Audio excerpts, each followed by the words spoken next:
Moving on, now we are going to start with our very first panel discussion. And our panel discussion is going to be about digital lending redefined, the future-ready digital lending experience. May I request our speakers, our panelists to kindly join us on the stage, requesting Mr. Ram-Kishan Kolli, EVP and Head Business, Credit Saison India. Give him a big round of applause, everyone.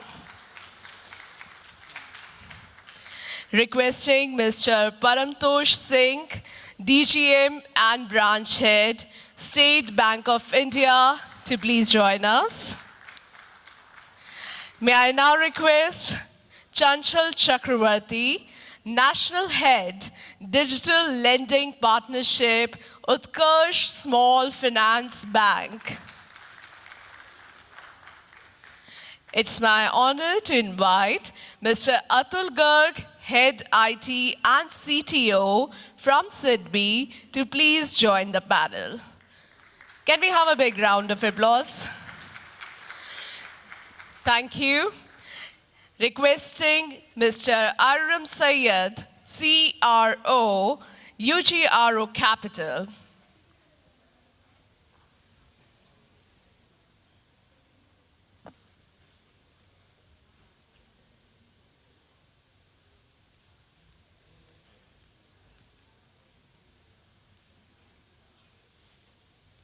Please welcome sir with a big round of applause, everyone.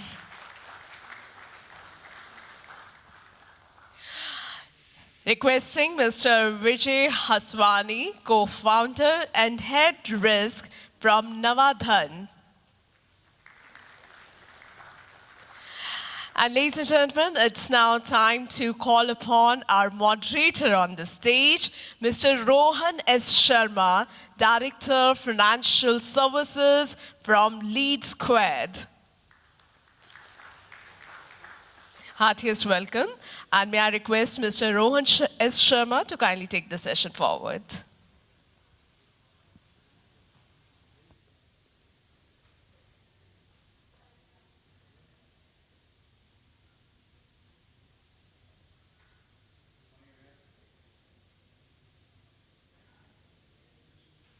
Check. Good morning, everyone.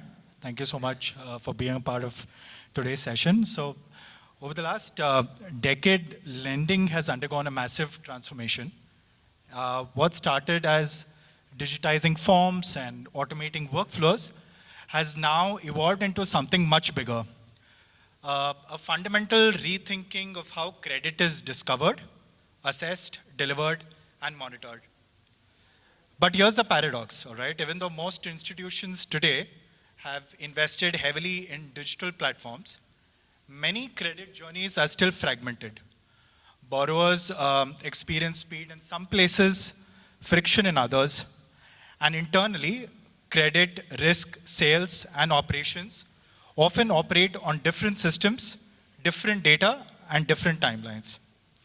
At the same time, borrower expectations have changed dramatically. A new generation of borrowers expect instant decisions, personalized offers, and zero paperwork, while regulators and institutions are rightly demanding stronger risk controls and responsible lending. So the real question for the industry today is not simply how do we digitize lending. The real question is how do we build digital lending ecosystems that deliver speed and convenience for the borrower while strengthening risk intelligence and operational control for the lender. This is exactly what this discussion today is about. We have an incredible panel of leaders who are shaping how credit is being reimagined across banks, NBFCs, and fintechs. Let me transition to my first question, and let me start with Mr. Atul Garg from SIDBI. Over the last few years, sir, digitization has moved from being an efficiency play to becoming central to risk strategy. In your view, how is digital transformation changing the way institutions think about credit decisioning itself and not just the process around it? I'm audible? So, thanks, Rohan, for setting such a beautiful agenda. So at the outset, thanks for having me and giving me an opportunity to be a part of such an excellent panel and in front of a excellent audience.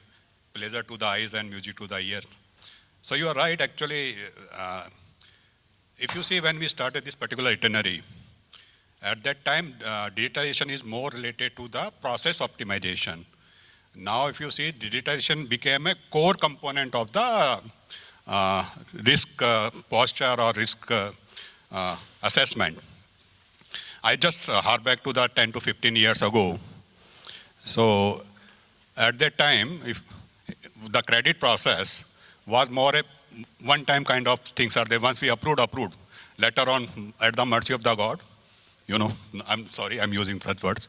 So later on, there was no scientific or digital approach was there to assess whether whatever money we given to our borrower, whether that he has the capacity or it is going to be used for a specific purpose. That was one thing was there. Second thing, the regulator. There was no observability was there. Regulator is coming, they are inspecting our the books and coming out with a lot of observation. 80% of the time we do not have any answer for that because observability was not there. That's whatever decision we taken that was not backed up by the data. And third, it's just mainly the data. The decision was more in subjective in nature, and many times it's based on the relationship also. So with thanks to this digitalization, a paradigm shift is observed. If you see nowadays, whatever it is not a decision is not a episodic. It is a regular exercise is there. Once we given this loan to our borrower, we are continuously monitoring his cash flow. We are continuously monitoring his repayment patterns, and more important, the sectoral risk which is emanating. If you see the geopolitical kind of things are happening around us.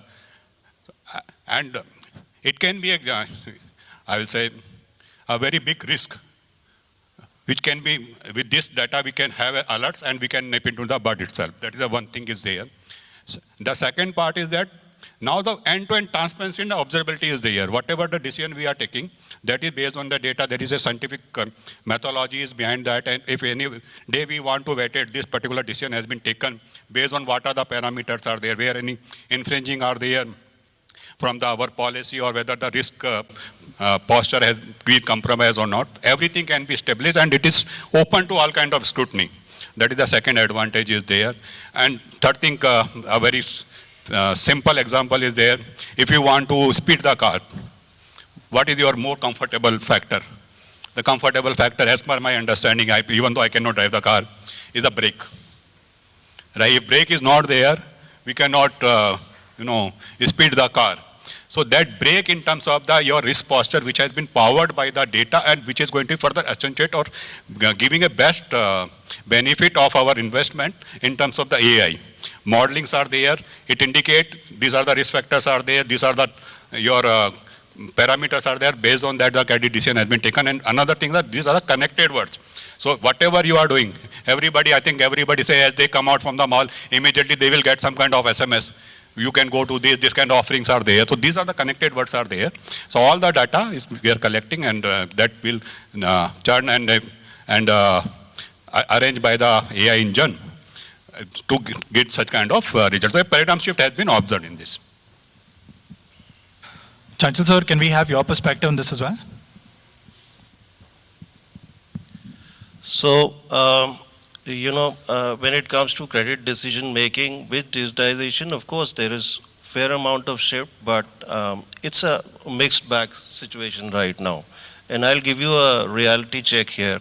If you see, there is very good work which has happened in a small ticket personal loan or, small ticket loans, where there's a lot of openness in the management level that, okay, I want to go out for a BRE-based decision-making, machine learning-based, having data feeds coming on for account aggregators, banking analyzers, or alternative data. A lot of experiments have happened in this, and people have succeeded in creating portfolios.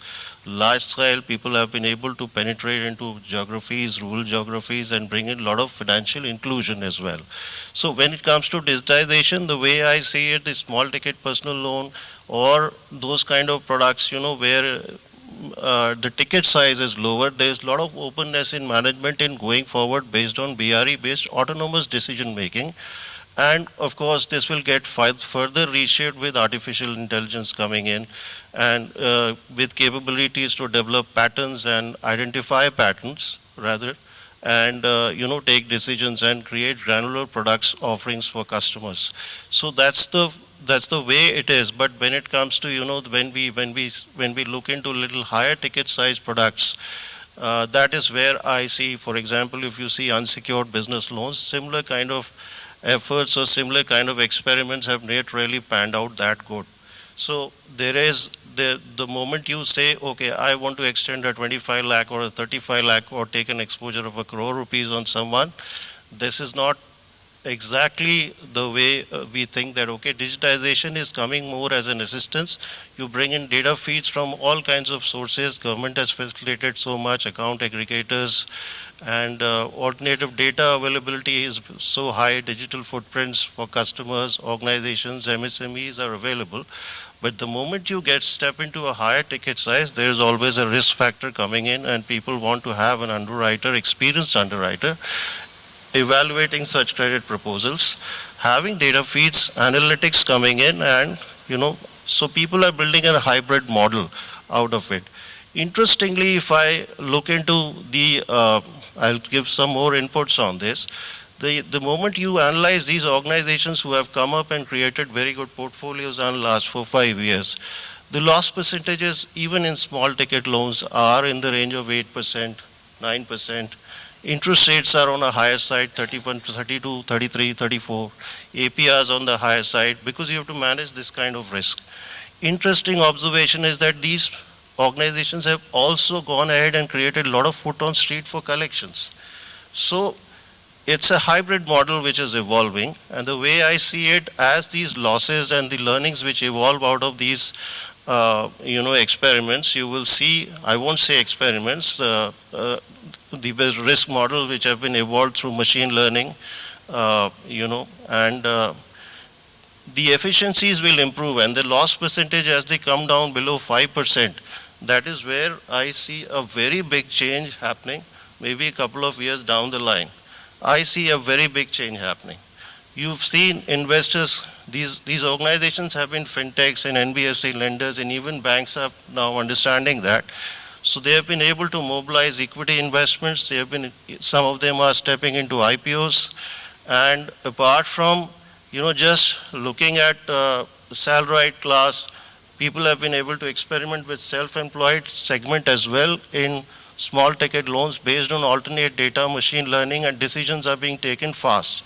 So when it comes to the credit decision making, when you say credit decision making, I would say if today I step in to start a business in this segment, there is a lot of interest in the smaller ticket size. The moment you step into a higher ticket size, there is caution, because experience have not been good in business loans segment or MSME fundings, wherein you have challenges of leverage coming in. So I see that people are regrouping and looking at how to crack this model again. So if you see, most of the fintechs or exposures which are there is mostly in the personal loan segment. Then you have maybe a loan against property. You have presence in supply chain as well. There is some amount of good work happening there. So I see the credit decision making, maybe with artificial intelligence and more robust models coming into picture, the credit decision making will go into autonomous shape, wherein a BRE is probably deciding, a BRE is probably calling up the customer through an AI agent and taking a feed, and also on real-time basis taking a feed from the collection AI, which is calling a defaulting customers. What's the pattern out there? So there's going to be a big time explosion as we evolve these models better. Because net lending, wherever you are, if your portfolio performs better, that's your bottom line. No matter whatever methods you are using. So we are looking at agility, we are looking at better performance, and the cues from regulators are also coming quite mixed. On one side, they are encouraging, account aggregator kind of models where a lot of data is available for us to decide. But they don't want that our oversight on the decision making is lost. They want us to keep a tab on things. They want us to know whom we are lending, what we are lending, how we are lending, and they want us to review it again and again. So you would have seen a decision which came from RBI stating that, okay, the risk rating for personal loan has been increased, because they have been cautioning us, and this is how we have been lending all lifetime in India. We are responsible people. We don't want to lend to just close your eyes and go ahead lending. We are creating portfolio, and the regulator has been taking steps again and again to facilitate things. They have brought in digital lending guidelines. They have brought in risk rating measures. They come out now. Recently, you have an RBI Innovation Hub, which is working out identifying AI-based, how you can use AI to identify mule accounts. So that's a mule hunter which they have, brought in. So I see the moment you have an account aggregator kind of thing, wherein a lot of financial information providers are empaneled and that ecosystem grows big, we will see a lot of AI or machine learning based lending in credit decision making happening maybe a couple of years down the line. So that's the reality check I have for you. It's a mixed bag. Thank you so much, sir. Just want to add one thing. So you are right, it's a game of whack-a-mole, but being a part of the SIDBI, little bit back to differ in this regard is there. We are also doing a very big ticket size of the loan, and digitization play a very pivotal role in that. Previously, our loan due diligence is mainly dependent on the balance sheet. But with the introduction of the GST and the connected world, now we are offering a cash flow related product also. So that is attributed to the digitization. Thank you, that's interesting. So Ram sir, that kind of brings me to the next question. We spoke about credit decisioning itself and how we can automate and bring about a lot of digitization in that space. Many lenders have kind of digitized individual touch points, like onboarding, underwriting, collections, but the credit life cycle is still kind of fragmented and in a lot of organizations. So what does it kind of take to truly build an end-to-end digital credit journey? Hello. It's audible, right? Yeah. Good morning, everyone. Thanks, Rohan. So point is on the complete journey-wise credit cycle journey, we have every organization operates in its own way, who touch what, and also within that who checks what and who deviates what. So the checklists, deviation metrics, and the policy. All these things, while they are working together, the inputting of the data workflows have been largely digitized. When we say maybe the KYC data, like Chanchal ji just now said on the account aggregation, a lot of data points are available and they brought into one ecosystem, and they're all available for a credit manager to see. But whereas when it comes to when he wanted to decide any deviations on that, he still has a dependency on a hierarchy that it goes. And considering the lot of subjectivity piece coming in, there is an internal friction continue to be there, like one more on the small ticket to a bigger ticket, and a secured to unsecured nuances keep coming in. The moment we go into secured, the additional pieces on the property and the property level deviations, because India, a lot of states are not being digitized, though we sell some extent of the data as an ECs or encumbrance certificates or data points of any kind of liens that are available, but whether the documents that are authentic or not, credit manager not able to decide. You still need to trigger some of the FIs, FCUs, that is RCUs. So these are multiple journeys he's touching within that complete cycle. He can't just trigger one button for everything, because to build this complex logic, it is always still a work in progress for most of the institutions. Like Rohan, you rightly mentioned, the journey is independently being mastered, but when it is combined, every institution has its own DNA. They call it, it's the individual institution's niche, strength, or their own internal way of doing it. Considering these, even the lot of fintech firms which are solving this problem, they also a lot of times take time to solve this and put into one end-to-end cycle journey for a credit. Now I would say before we started, we were discussing a lot on the co-lending piece as well, as we are all panel members when we were discussing. I think one piece on the co-lending is also bringing the credit journeys into one typical templated cycle. As the uniformity of all the institutions comes into one line of a thought, and it is easy for a fintech firms also to solve this problem much more easier. Otherwise, a great part and a positive part where we sit in today is the data points are available. They may be available different places. A lot of thoughts and interpretations happen, and a lot of risk data is also available by decisioning what and whom had got impacted, how the portfolio is. Various data are available, and CRIF and CIBIL data are also available for a credit person to decide. While we have this all decisioning, even a lot of times we still struggle a prompting piece, which is like, yes, this has this kind of a pattern, you can decide. If the credit manager gets such kind of a prompting, I think some of the institutions also solving this problem.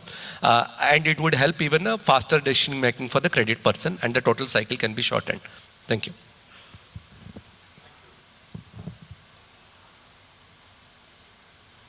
Thank you. So, looking ahead, in the upcoming 3 to 5 years, which part of the credit management stack do you believe will see the most amount of disruption? Would it be the origination part, the risk assessment, monitoring, or the collection? Chanchal sir, if you could answer that. Well, if you ask me, I've been a traditional lender all my life. We are catching up with digitization, machine learning, and we've done some good work in this as well. But if you ask me, lending begins with risk assessment and ends with risk assessment. I don't see anything else. Of course, origination or collection monitoring, collections and credit monitoring, of course, is a special area, but these are all interrelated. But if you ask me how this goes about, I think credit risk assessment will stand out because it's more strategic in nature. The moment I'm starting a business in lending, I'm first evaluating my risk. I am evaluating what kind of risk appetite I have. I am evaluating, I have identified my customers, I have identified my target market, I have identified how I want to go about lending, and then I want to gauge my risk appetite. To what extent I can take risk here. And going forward, if I have created a portfolio based out of that credit origination and credit monitoring and everything, I would want to have a scenario where I keep getting feedbacks and say, okay, can I take a little higher risk here to go for a larger portfolio, go for a more profit making here. All this, again and again will come back to risk assessment. So the credit risk assessment on strategic level, I find will be the key role player. And of course, with artificial intelligence coming in picture, machine learning, and various data feeds coming in, these things will become very pivotal in coming days for decision making and learning from overall industry experience. I think that kind of brings me to the next question for you. A new generation of borrowers, especially the next 200 to 300 million customers for banks and fintech companies, they're going to be coming from tier 2, tier 3 towns. And also, the new generation, they're typically digital first. So, they expect instant approvals, personalized offers, and zero friction, all right? So, how are lenders redesigning credit products to meet these expectations without compromising on prudent risk management? If you ask me, I'd say that digitization is only improving the way we are lending. So, I take a very contrary view to what traditional lenders would think, that if you go digitized and if you don't, underwrite the way we used to by meeting the customer, you are kind of risking it more. But I don't think that's the way it works. The digital footprint that is available right now is amazing, and it helps you at all levels. So, and I think everybody would agree, the onboarding piece, pretty much everybody has solved. So we are consuming data while onboarding digitally. Now a lot of us are also using it to analyze the customers, and also then to do to generate EWS for monitoring, etc., everything. Now, looking at it from the borrower perspective, lending soon will evolve like how insurance works. So if you get onto an insurance platform, what you want to do is you want to fill in the minimal details, and then get a quote of a premium and pay and receive the services. Very frankly, now there are platforms where, at the same time I can check various quotes, right? Lending will evolve to that, where a borrower will have multiple options and you have to come up with a solution fast for him, and they don't want the break in the journey. So if they have come onto your platform or to your website, or they've come up to you through any source, they would want an instant solution while they are doing a journey. So it has to be real time. It cannot have a break in between. And if you ask me, it's not risky. It'll be very it'll not be subjective at all. It'll be very objective. It'll be very data based.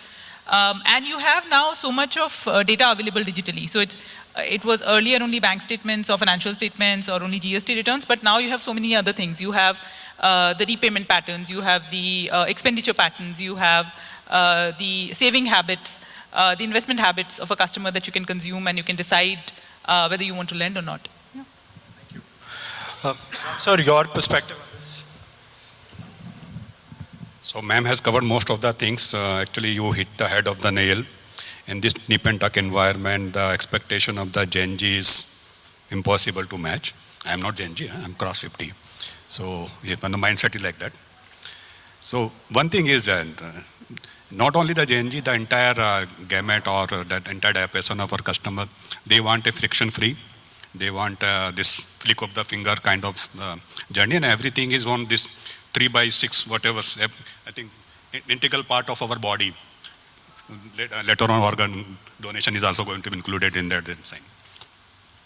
So in our organization, to meet with the expectation without compromising on the security posture, we leverage the data. Fortunately, we are a connected world. As ma'am rightly mentioned, that data is coming from all kind of scenarios and aspects, and the different sources are there. So based on that, what we are doing is we are doing a customer segmentation. So if my customer is going to fall into the high risk category, the treatment is going to be a little bit different. If it is into the low risk category, definitely we normally prefer the STP kind of journeys to them. So somehow we were able to match with the expectation. The other aspect is that for a limited, as I rightly mentioned, that the risk appetite for the high ticket and low ticket is totally different is there for certain products. Based on the policy, we are offering the this STP kind of journey where the decision is taken by the BR. In some cases, definitely manual eyeballing intervention is required. That is there. And third thing is there, more important thing, the after sales service. Giving the money is okay, but after sales service is always going to be leave a very good impression of the organization. So we are ensuring that after sales service should be friction free, and it should be available onto the mobile. So we launch our app in this regard, and whatever our customer want to do with our organization, majority of the services, not all, so they can do on our app.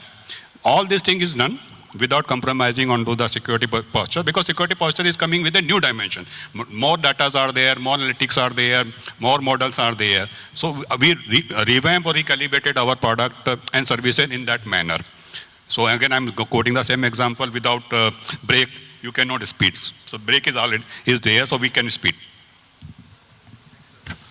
Ram sir, do you wish to share something on this? So when we look at a paperless, when it comes to a smooth, straight through journeys, we've seen that UPI has become so frictionless, and it become just a click of a button, money is getting transferred. Like Irem just mentioned, maybe the future of lending will move into an insurance way where you can just put on a platform and you get what you wanted and easy calculators. But when I see as though a lot of enablers being there, when I look at secured space, largely where do we touch the frictions? When I look at it, is largely coming from either the regulatory requirement or the enforceability requirement. Is that regulatory requirement point of view, what all KYCs that I should see and what all KYCs that I can live with an online data. Maybe the DigiLocker, VKYC, all these are available just to seamless and a click of a button they're available. And bank statements, account aggregators are easily available. But when it comes to the security documents, there is a lot of confusion space there. So ideally, maybe for an enforceability point of view, simple last deed is good enough. But maybe the vendor has written 10 documents, I still take all the documents back. And Section 25 point of view, ECS, ENACH is sufficient enough to do a instead of Section 138, 125 can be done. Okay, but we still take that security PDCs. So these are some kind of a mechanism still not being changed. So some of these journeys are not being fixed. So still the paper piece is continuing. For the title documents, it has to continue, but rest of them still there is a to and fro which has been there, which is largely getting frozen. But the unified lending scheme point of view, lot of alternate data being available, this friction is reduced, but the last leg of secure documents still continue. Yeah. Thanks, Ram. Rohan, I'll just add one piece here, which might be very interesting. I know my term is not yet. I mean, we are talking about digitization. I will just take a little perspective, how we are placed in, vis-a-vis our other countries, like Western countries I'm not talking about third world countries. I would say, in India, we are far, far away from other banks. So, as I was discussing with few panel members that I was in US from 2018 to 2023, 5 years I was there. So when I used to go for a run in the morning, I used to always keep a credit card in my mobile pouch. So when I am running, I will run with my mobile and one credit card. Because without credit card, you cannot even think of making a payment there. When I was coming back late in 2023, they started something called Apple Pay. So little digression from what we are talking, but just a perspective that, if we compare India's digitization in banking, forget about lending, we are far, far away from any other bank, be it developed bank. Completely agree, sir. So in I fact, just want to add one point here. There is a lot of work happening and to remove this friction. Like I said, that our government has been consciously creating an environment where digital lending becomes better and stronger, and the credit flow to the various priority sectors or non-priority sector happens faster, because as economy we are growing, and you cannot grow unless there is a consistent credit flow happening to various layers in the ecosystem. Now, there is a lot of work happening on the digitization of land records. There is in Kishan credit kind of products, RBI Innovation has done good amount of work with some nationalized banks. I yesterday came across with a vendor who is also working on geo technology for land records, and he's in a position to give me all these informations online. He's created a database which has been accessed by banks. And the day we get into this digitization of land records and maybe digitizing the mortgage creation process, so legal reports and all these assessments are coming fast track. So the more perfect we become in terms of our data management, which are critical for lending, and that is available in the ecosystem, these things will improve and go on improving. And till the time, I think we have to live with what is undoable friction and what can be removed on. And that is the effort where entirely everyone is focused right now. So I was just wanted to add to what Ram was saying. I was saying that just imagine how we consume Aadhaar now. Nobody takes a physical copy of Aadhaar. I think the collateral documents will also eventually move there, where you will have a repository, where if the document is coming from the repository, only then you consider it, irrespective of what the customer is showing. And I think revenue records, as Sir was mentioning, are already moving in that direction. So, yeah. Fortunately, being a part of the SIDBI family, we are getting an opportunity to run the government program. So I'm just sharing my practical experience with you people. So when we interact with the government, they always say it should be frictionless, it should be digital, and it should be flick of the finger. So whatever you mentioned, sir, that is the gospel truth. We are well weathered into the digitalization in compared to any country into the world. thank you so much. Vijay, that brings me to the next question for you. The younger borrowers often have thin or unconventional credit histories. So how is the industry evolving its underwriting approach to evaluate creditworthiness beyond traditional bureau data? Good morning, everyone. Thanks for having me on this panel. Very interesting topic that we have picked up here on the panel. A lot of talks have been there on the AI front on how do we underwrite a customer who does not have or who has a very limited history when we compare the bureau data. Traditionally, we've depended a lot on the bureau data to underwrite a customer, but in this new age of AI, where a lot of data, UPI, Rails, Jandan, all that has been, those enablers are available in the ecosystem, we are using a lot of alternate data. And as rightly pointed out by Chanchal, this is a mixed bag.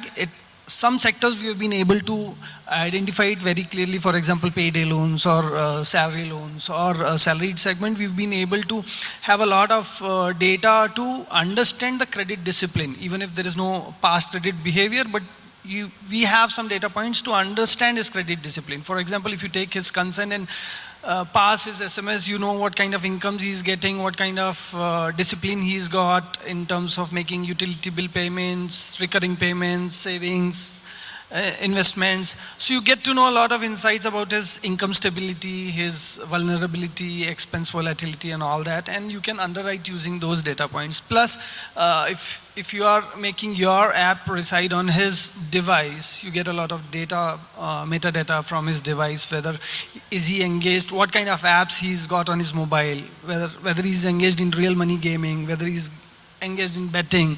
Those kind of data we are using to underwrite the customer who do not have typically more history on the bureau data. So these are some of the alternate data which is helping underwrite digitally savvy new customers, young borrowers. Coming to the second question, why I said mixed bag, is one segment we've been able to solve, but we at Navdan we are catering to micro and small enterprises at rural and semi-urban levels. There the level of digital data that you could get to underwrite a small business is limited.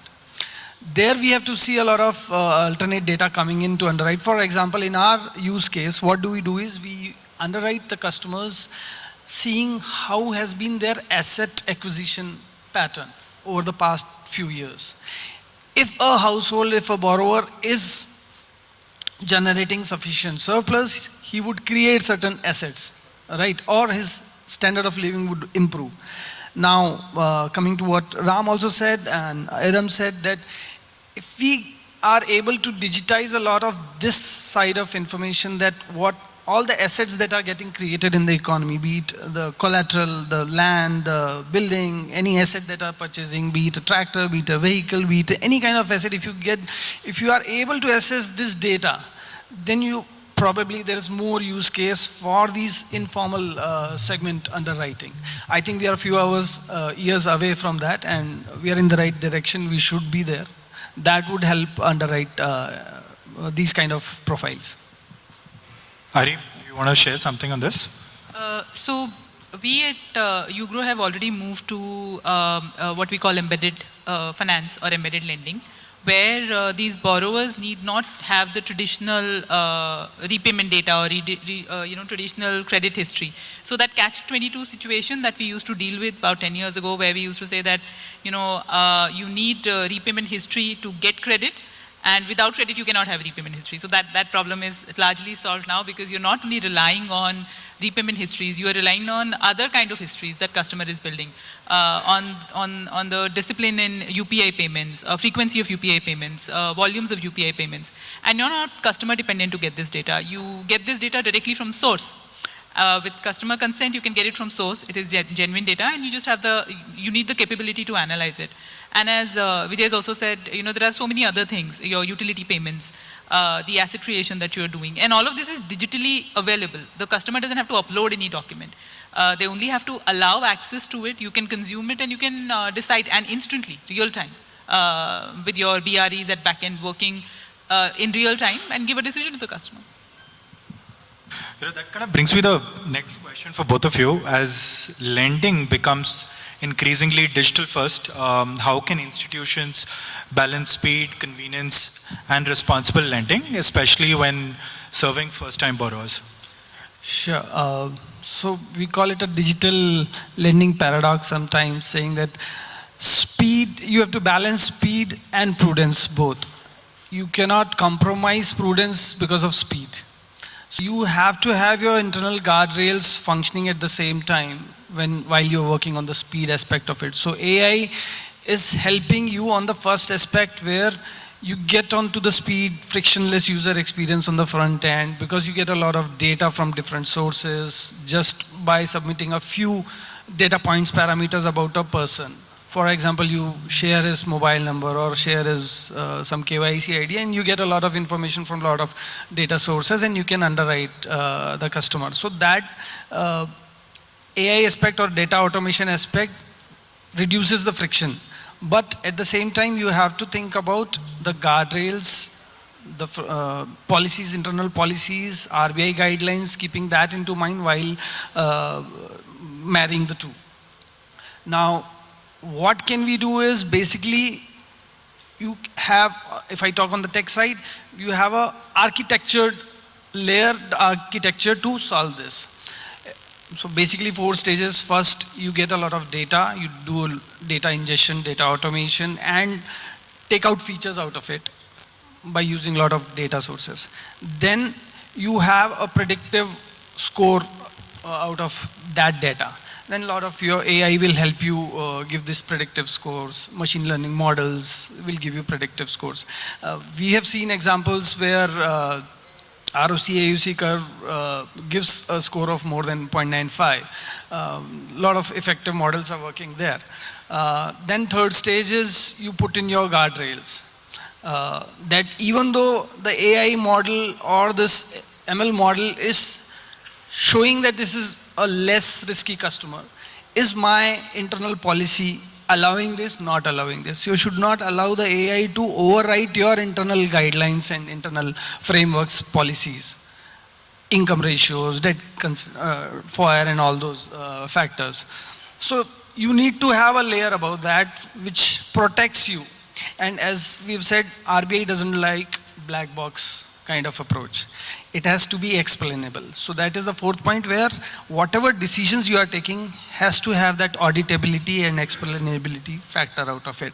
And therefore your models should clearly underline what is the individual characteristic that determined your credit decisioning, either a reject or a approval. You should be able to explain that.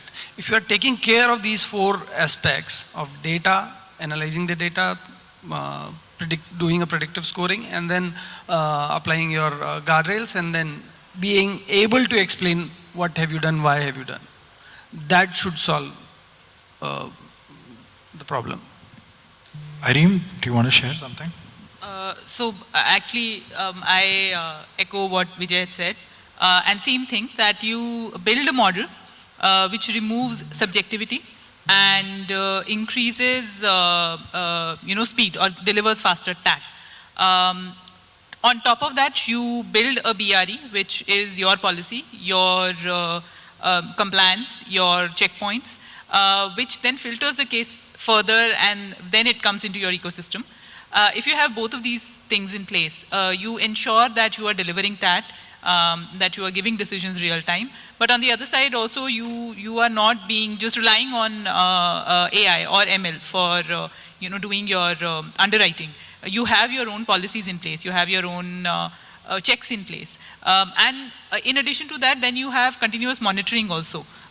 With the help of, again, AI and ML, which kind of continuously monitors whether your models are working or not, whether your collection policies are correct or not. You need to change something in place. And EWS is also very fast now. You don't have to wait for 18 months or 12 months to figure out whether your model is working or not. Within a few months, within a couple of months, 3 months, just by looking at the kind of customers you're onboarding and the kind of cases which are getting through, you can quickly figure out what's going wrong and make the required change. You spoke about different guardrails that you have in place.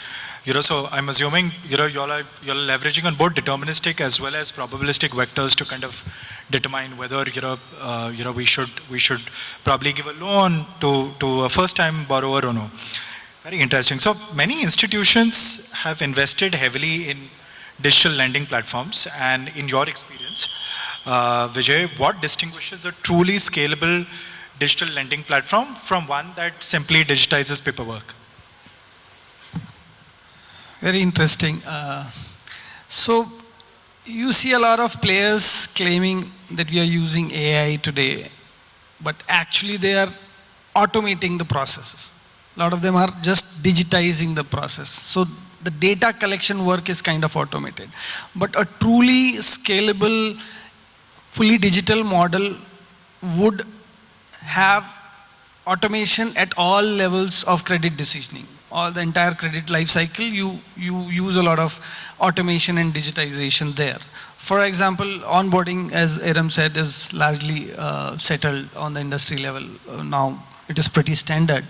But for a truly scalable digital model, you need to have probably three things. One is you need to have the right data automation. You need to have the right risk intelligence architecture in place. And then finally, XAI, which is explainable AI. No black box approach, basically. So if you are taking care of these three things in your entire credit lifecycle journey, right from onboarding till the collection. For example, when you talk of onboarding the customer, you are using a lot of data sets.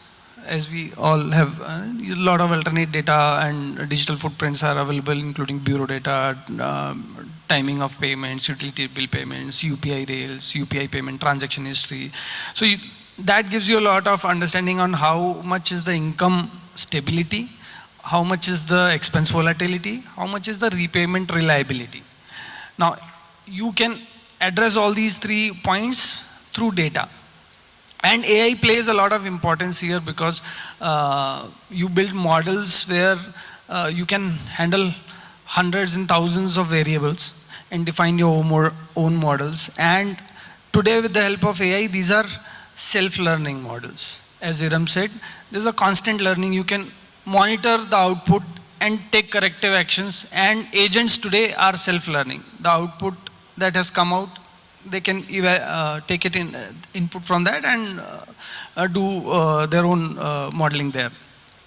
Now, once you are settled on the data side, then you need to see, for example, using this AI, you can cluster your borrower segment. The truly scalable model will not give a unique solution, standard solution for all kind of borrower categories. Now you need to have different clusters of your borrowers, identify different clusters which will have different characteristics, depending on how much income levels they have, how much obligation, how is the spending pattern, how is the repayment behavior, all that you can create different clusters, geography wise, characteristics wise. These are behavioral clusters probably. And then depending on the characteristics of this cluster, you can give them specialized offers in terms of what kind of rate of interest you can offer them, what kind of repayment schedules you can offer them, what kind of risk thresholds you can put for this cluster.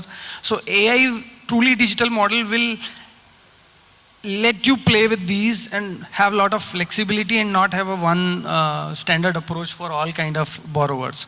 So that is the truly scalable model. And then again on the monitoring side, so one is your underwriting, onboarding, underwriting, and then again on the monitoring side, there will be a lot of inputs coming in from your own collection, from your bureau data, scrubs that you do, and a lot of other external factors which will help you, as Irem said, remodel your this thing, do some tweaks in your model if it is not working properly. So your internal model architecture should be such that it is taking all these inputs and doing changes and giving new outputs. It is a self-learning kind of architecture. And then if you move forward, as I said, put guardrails on the top of these models, put your internal guardrails, and then the explainability factor, auditability factor. So your agent or the architecture that you have deployed at your organization, if you have to be a truly digital player, you should know what data that you have used. You should have auditable track record, what all data sources you have used, how have you used them, and how have you arrived at the decision. It should not clearly overlay your internal guidelines and RBI guidelines. So if your model is able to give all these logs, that what data you have used, how have you used, and how have you arrived at decision, that will solve the issue of a truly scalable model, because you cannot play with regulation, especially on the lending side. And then after this, you need proper models to monitor your infrastructure, which is tech infrastructure. So if you are a truly digital player, you have to think on the tech side also, that you do not have too much of latency, you do not have too much of hindrances there, and which process are consuming more of your bandwidth or more of your internal resources and costing you more. So to be a truly digital player, you need to again have multiple agents inside your this thing who will monitor, okay, which part of my app is crashing, which is there a sudden spurt in rejections, automatic decisions that system is throwing. So you need different agents deployed at different multi-agent network, which will tell you various reports. One will generate data, one will validate data, one will give you a report on different aspects. So you need multiple agentic on your infrastructure layer also to give you insights on how your tech infrastructure is behaving, on the security aspect of it, are there any loopholes. So I think all these three different factors combining will make you a truly digital player, a scalable model. Perfect. In fact, that kind of brings me to the next question for Ram sir. So operationally, where do you see the biggest bottlenecks today in kind of achieving a fully paperless credit journey? Is it technology integration, regulatory requirements, or internal processes? So a couple of things, I'll just touch on what just mentioned. On platforms, because right now we know a lot of solutions being available, but as an institutions, we're sitting with some of the legacy legacy items which are either built in-house or partnered with someone, they're not able to scale up. And the busy solutions are market available, at the same time they're not off the shelf. Again, you have to work with them and co-create that piece. So these integration, migrations and call feeds, changes, these actually interrupts a lot of regular day-to-day journey. Otherwise, as a standalone visualization of a full journey, we all can see that yes, where we reached there and how best that vision is looking like. But while we're executing it, it is actually taking a longer time than what it is envisaged, because of it's a great problem to have, because the disruption is so high. And so many solutions. We are now, AI bots have become common now, and what is now credit decisioning or maybe a credit bot has become a common item now, and risk bots have become common. So these are been now integrating with them and looping it back for the credit manager to use them and execute day-to-day basis, and everyone to get it used. By the time we reach, something else is changing and disturbing the system. So that is where I see it's a good problem. I don't say it's a bottleneck, but yeah, it's the journey we're all moving on. Thank you. Atul sir, question for you. Digital platforms are increasingly kind of acting as the central orchestration layer between sales, credit, operations, and risk teams. So how important is that unified visibility is available across the entire lending life cycle? So if you see 10 years ago, this itinerary, such kind of this thing can be described by the two words, canker-sore or intractable challenges. Because attributed to the less of the synergy across the 4 pillars of the organization, there are a lot of issues was there. More important, the data quality, a single version of the truth are there. And there is a deviation is there into the decision making. And more important thing, ultimately, everything is narrowed down to the compliance to the regulator. So synergy across all this is the key of the digitization. It is a writing on the wall kind of things are there. But thanks to the technology, so now this entire things has been staged in the single, it's a red, so I will not take more than 10 seconds. So the last statement. So thanks to the technology, that entire this pieces has been stitched into a single frictionless journey. Yes, expectation is high.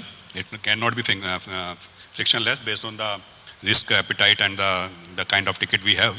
But up to the extent it is there, we have to travel a very long voyage in this regard to reach to that maturity level. PARAMTOSH, I had a question for you, and as banks kind of digitize corporate lending workflows, how important it is to kind of create an integrated platform that connects relationship managers, credit teams, risk officers, and external stakeholders within the same ecosystem? Thank you. I'll first start with a little disclaimer that my views will be totally personal, because I'm not an authorized person to speak on behalf of my organization. I mean, seeing the kind of organization I come from, I have to give this disclaimer.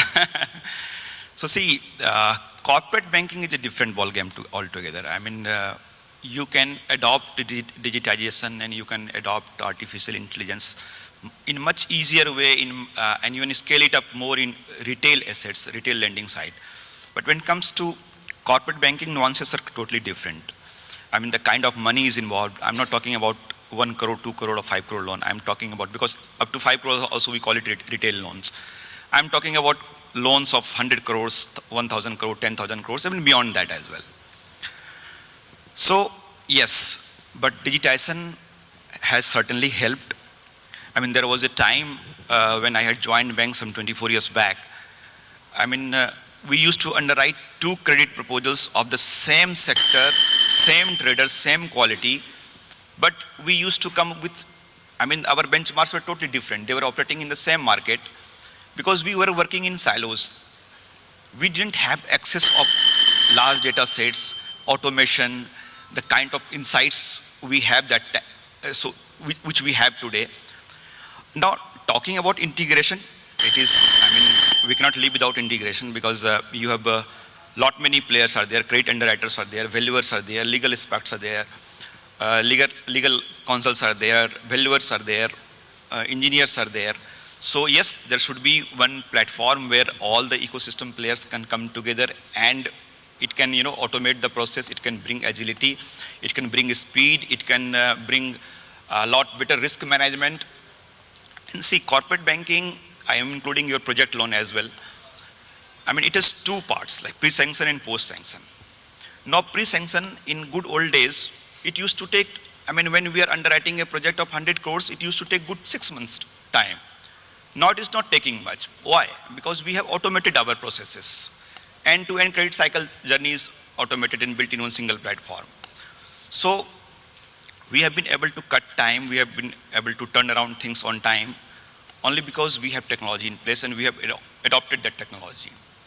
So integration will be, as your topic is redefined, integration redefined, it will be redefined. And I'm not just telling about integration at standalone basis at one organization level. It can be interoperable as well. I mean, some integration which, I mean, our regulator can adopt, where all banks, all players, all in the ecosystem can come together and bring the value. Running short of time, I had a few questions, but yeah, can we take a couple of questions? No, we're not left at any time. All right, thank you so much for being patient. And We can. All right, any questions? Always questions from SBI. If you have one, you can ask. I have one question. What is your benchmark is there for the high ticket or low ticket? This low ticket, that is the... See, we have 3, but again, I'm saying I'm not the one to speak on the behalf of the bank, but just it is in public domain. We have 3 verticals basically. One is retail vertical, second is corporate clients vertical, third is corporate accounts group vertical. So the retail vertical deals with all the retail loans and corporate loans up to 100 crores. And the corporate clients group, which is the next vertical, they don't have any amount ceiling as such, so they can deal with loans above 100 crores up to any limit. But the corporate accounts group deals with only double entry related account. So all the Nifty 100 accounts, most of the companies will be in corporate accounts group.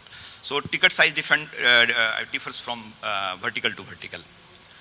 So from microfinance to large ticket project finance, I mean from giving loans to a small ready wala to giving loans for Navi Mumbai airport, that is our job. Great. So yeah, I'm Ranjit Saraf from Protean eGov.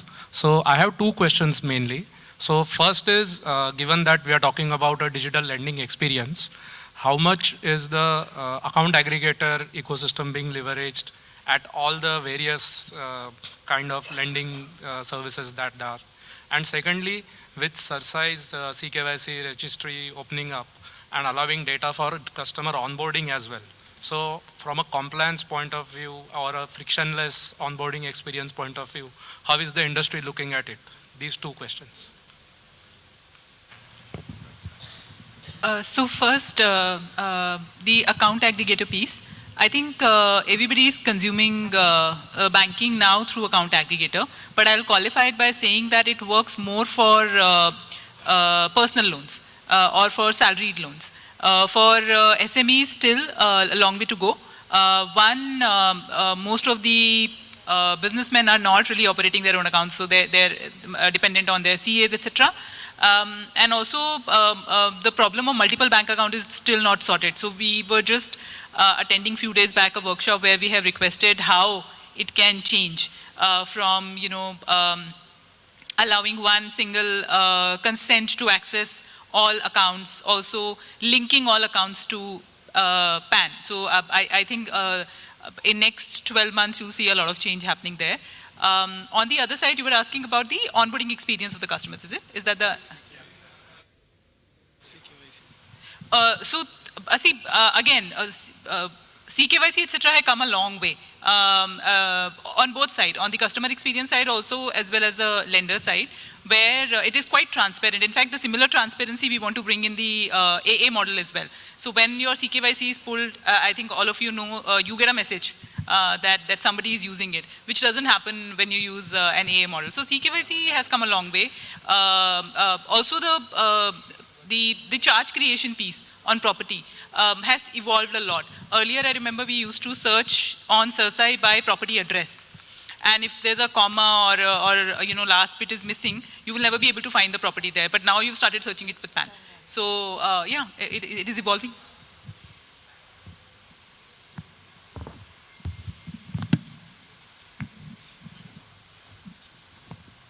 Can we have a big round of applause, everyone, for our insightful session? Thank you. May I now request Radhika Shah, VP Sales from Finbox, to kindly come up on the stage and felicitate our panelist and moderator.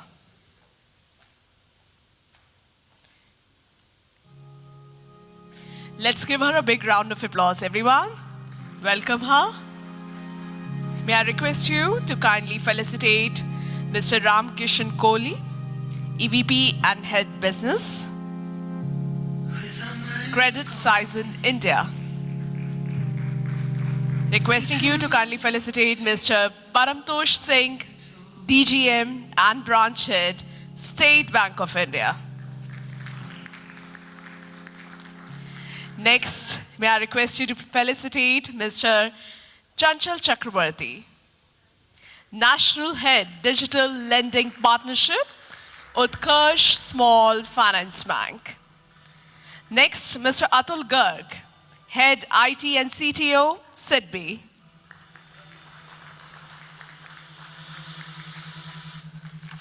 Next, we have Irem Sayeed, CRO, UGRO Capital. Requesting you to kindly present a token of love and appreciation to Mr. Vijay Haswani, co-founder and head risk, Navadhan. Last but not the least, our moderator, Mr. Rohan S. Sharma, Director, Financial Services from Lead Squad. Thank you very much. We will have a group picture with you, ma'am. Please join us. Yeah.